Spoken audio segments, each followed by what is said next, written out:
You want to get yourself a Mark 7 Golf, a GTI, or an R? I'm going to teach you how not to get absolutely fucked in the process of buying one. Our first deal is, it's a German car, so we're going to get right under the hood to start it off real quick. So, the E888 motor is a really good motor. It's a strong motor. It's going to get you far. That is going to be your issue. Not the housing exactly, but the water pump. If you go under the car and you check in this kind of general area under here or under here in this area, once you get under the car, you're going to see like a plastic skid plate.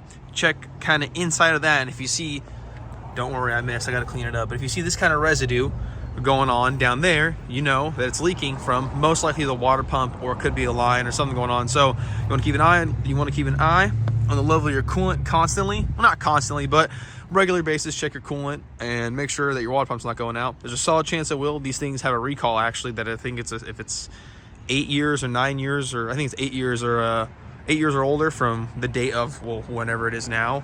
You can go back and get this water pump recalled. I want to do that, but it has to be actively leaking for them to continue and do the recall. Other than that, they won't take it and won't give you the recall. It has to be actively leaking, or they won't do the job for you. So with these cars, a lot of people do like to do modifications on them, whether it be just full bolt-ons or further from there. You always want to check the codes on this, because some people can say it's a catless downpipe and that's all it is, but you always want to double check and make sure for yourself, because these things are pretty finicky electronically. They will kind of flare up sometimes with codes if one thing kind of doesn't communicate correctly with another thing. So you want to make sure you check the codes, check the history of the codes, and make sure that someone is saying it's something, and then 2 days later you have like a torque converter code or whatever it may be. So make sure you're paying attention to that and get that double checked beforehand. Don't mind how dusty it is, leave me alone. But next thing is going to be, especially for anything that's, I'd say, Mark 7.5 or Mark 7 and older, you want to check your infotainment. The infotainment is pretty known to have pixelation along the screen, where it's like it's like dead pixels along the screen, and it'll start popping up, or it'll take super long to go from transition to transition, from reverse camera or from Apple CarPlay or from Bluetooth, whatever it may be, that it'll be laggy and it'll be slow. So make sure you're double checking the infotainment, because you don't want to go drive it, have fun, the car runs great, and then you don't have any music, any navigation, or anything in a newer car. Of course, with any other car purchase, you want to pay attention to the maintenance, and especially for an R. Now, I'm not saying it's a high-end or high maintenance, but the one big thing is going to be the all-wheel drive system. It's not a hard thing to do. It's just the filter cleaning, but you want to make sure it's been serviced across all the correct service intervals. I think it's every 40K, because you'll start having slipping issues where your all-wheel drive won't turn on when it needs to, or it won't send you a code until it slips, and then when it does slip is when things start to break, and it starts to basically, from like what I understand, it just kind of like fries the computer, and it doesn't want to work anymore, because it's all electronic all-wheel drive system, and it turns on when it needs to turn on, and when it's off, no problems. But when it turns on, that's when the problems are. So you want to make sure that's been serviced and that's been taken care of. Added on top with that, everything I say specifies for both cars, unless I say specifically this is for that or this is for that. Works along both, and it's the same principle or same rules along both. You want to double check, if you are DSG, that your car has been serviced for the transmission, or your transmission has been serviced, because you can start having some really bad slippage, and it won't show unless you're going watt or unless you're going full throttle. And then once you're going to upshift, the car will kind of like double shift or like double clunk, and that's when you know it's starting to slip out of gear. And I think almost the same thing used to happen with the old like S4s, where it's like they just like get worn out, and so if you don't take care of them and you don't service them, your shifts are going to get sloppier and longer, to the point where it's just not going to be engaging with the DSG anymore, and then you have a blown transmission with 6 neutrals and an automatic.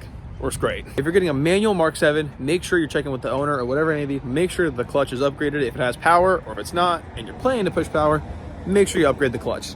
The clutch in the GTI, the R, both is pretty dog water. You can ask people everywhere and you'll get a mixed bag of responses. Oh no, my stock clutch held up to X, Y, and Z. My stock clutch held up to X, Y, and Z. And then the same thing on the other side, where it's my stock clutch went out at this, my stock clutch went out at that. So play it safe, like crank hub like the crank hub for the S55 boys. Just kind of play it safe, get it done, pay the money, get a good clutch, get a nice clutch, and you're going to be able to hold a lot more power, and you don't have to worry about that.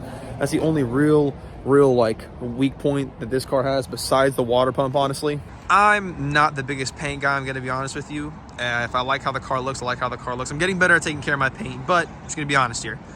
If you're a big paint guy, you do want to make sure you're checking the front end. I got a new bumper, so that's all brand new, but I have some paint chips here around the front of the hood. You can kind of see a little bit.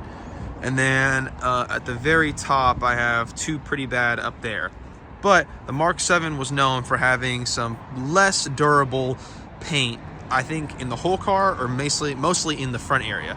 So you want to make sure you're checking the front bumper, make sure you're checking the front hood, you're checking everything, because, well, the front hood, make sure you're checking the hood, because if you don't, you're going to think it's just dirty or whatever it may be, and you're going to go clean the car, and you're going to have a bunch of holes kind of just rippled, or not holes, but like just kind of pits and marks lined up along there and along the trim of the hood, and it's really annoying to get that all fixed in one big way versus getting a look at it immediately. If you're going to be planning on getting a Mark 7 that has the sensor package, or I think it's like the drive assistance package, make sure all the sensors are working. These are super sensitive, and they will, if they have water on them, they'll start freaking out, and that one is held on by 2 pieces of plastic that meet up at one point and can snap super easily. So make sure all the sensors are working, make sure they're not being wacky or anything like that, and make sure that, you don't have a bunch of codes up there, because this can get pricey really fast with all the wiring that's going on there. To finish it off, I feel like this is kind of a given, but make sure the car hasn't been beat on. I know that's really easy to say because you won't know what's going on with the previous owner, but try to get a feel for it, because these motors are great and these motors are awesome, but they have a limit of like 500 wheel horsepower, which is a lot, but they have a limit of that. People can always go swap back the stock, and you don't know the abuse that these have been put through. So it is a German car. It does need a little bit more love and a little bit more care. So make sure it hasn't been completely destroyed and beat on, and make sure everything, runs and drives correctly and runs and drives smooth. And honestly, you will have yourself a very, very solid car for a pretty long time. Guest appearance, Missy's joined. That right there is how not to get absolutely fucked when you want to buy a Mark 7 Golf. Follow those like 4 steps, 5 steps I said, and you'll have a solid car. Honestly, they're not as bad. They're not that bad. They're really not that bad. It's just you just gotta take care of them and find an a decent one, and you'll be all right. You'll be fine. You'll be fine.